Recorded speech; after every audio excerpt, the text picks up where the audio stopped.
In Gaza, I operated in hospitals without sterility, electricity, or anesthetics. Surgeries took place on crowded and filthy floors.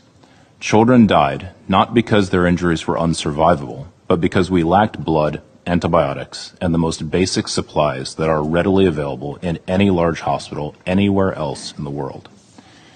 I did not see or treat a single combatant during my 5 weeks in Gaza.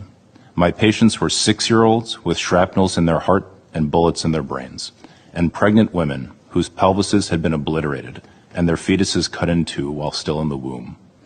Mothers sheltering in the hospital cooked bread on hot plates in the emergency department during mass casualty events, as we dealt with the rain of fire and death falling around us everywhere.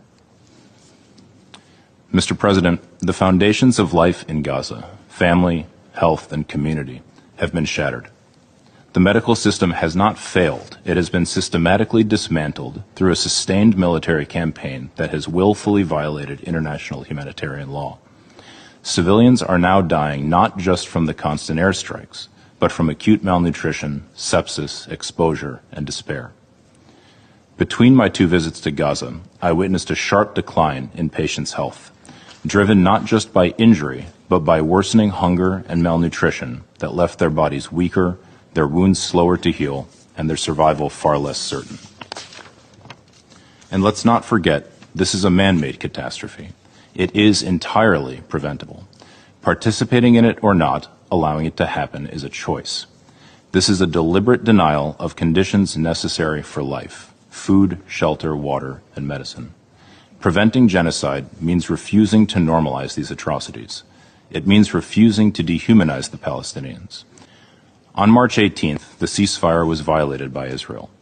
That day, I witnessed the most extreme mass casualty event of my career at Nasser Medical Complex. 221 trauma patients arrived in one morning.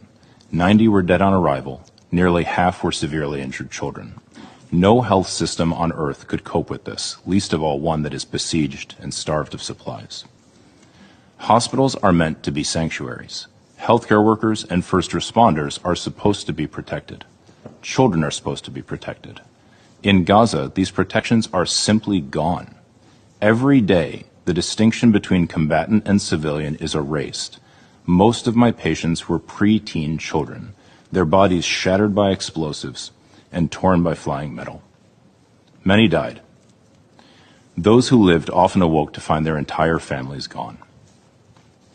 Last year, I published in the New York Times a survey of 65 American healthcare workers who had served in Gaza. 83% of them reported seeing children shot in the head or the chest. I personally treated 13 such cases in my 2 weeks at European Hospital. If this council remains silent and fails to act now, that record will stand as a testament to a global failure to provide urgent care and to the collapse of our collective conscience. I'm pleading with you to do what you were entrusted to do, to protect international peace and security, and to prevent irreversible harm.